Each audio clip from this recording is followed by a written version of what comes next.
I can't handle how recklessly my sister handles her finances without any thought for the consequences. I never thought I'd find myself this disillusioned, standing on the sidelines while my sister, Maria, burned through every ounce of opportunity handed to her.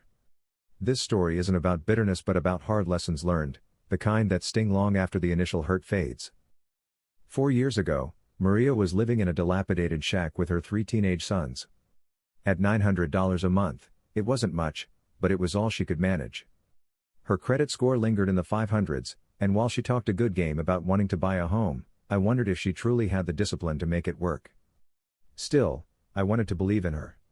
After all, she had a stable job, earning just over $50,000 a year, and she seemed determined to give her kids a better life.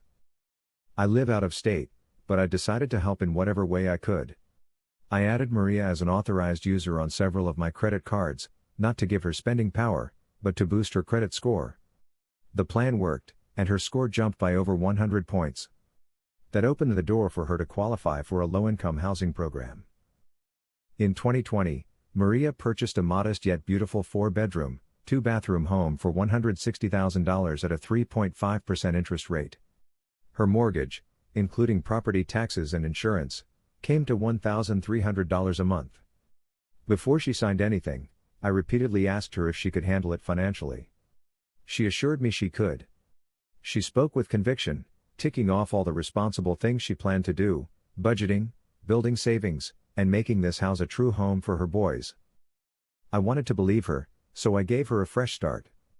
I paid $2,000 toward her closing costs, bought her a new refrigerator, and replaced all their beds. I truly believed this was her turning point. But looking back, I realize I'd forgotten who Maria really was. Within months of moving into her new home, Maria's behavior took a sharp turn. The improved credit score became her golden ticket to financial recklessness. She opened new credit cards, took out loans she couldn't repay, and financed furniture she didn't need. She bought a car, tricked it out with rims and modifications, and promptly totaled it after being hit by a driver who fled the scene. Unsurprisingly, she didn't have insurance. By then, I'd removed her from my credit cards to protect myself. But the damage was already done. A few weeks ago, I got a call from a bill collector looking for Maria, so I decided to check her credit report.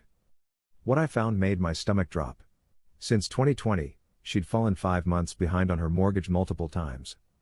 Each time, her lender allowed her to refinance, tacking the unpaid balance onto her loan and extending the term. What started as a 30-year mortgage ballooned into a 35-year, then 40-year, and now an unimaginable 45-year term at a 6.5% interest rate. Her mortgage balance has climbed to $172,000, and her monthly payment is now $1,750.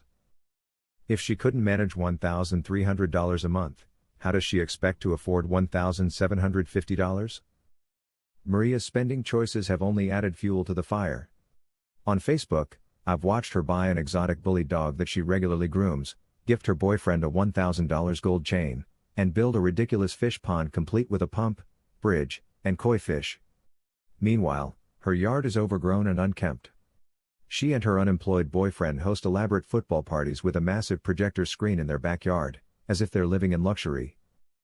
Through it all, her mortgage remains unpaid. At one point, 7 adults lived in that house: Maria, her boyfriend, her 2 adult sons, and their girlfriends.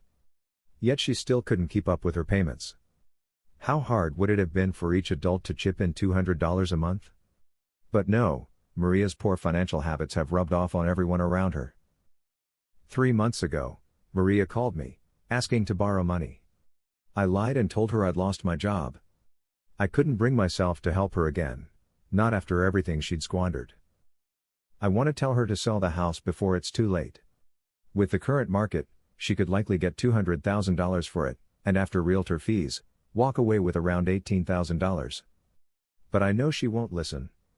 Her credit score has plummeted to 431, worse than when she started. Her sons are grown now, and they've inherited her financial irresponsibility.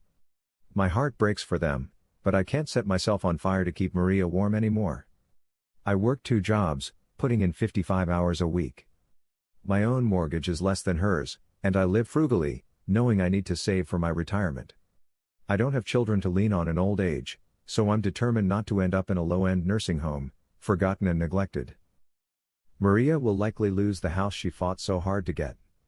She's worse off now than she was 4 years ago, and I can't bring myself to feel sorry for her anymore. I tried to help her build a better life, but she burned every bridge I built for her. This experience has taught me a painful but invaluable lesson: you can't save someone who refuses to save themselves. No matter how much you love them, no matter how much you want to help, some people will always find a way to drag themselves down. So, I'm letting go, not out of anger, but out of necessity. I hope Maria finds her way someday, but this time, she'll have to do it without me.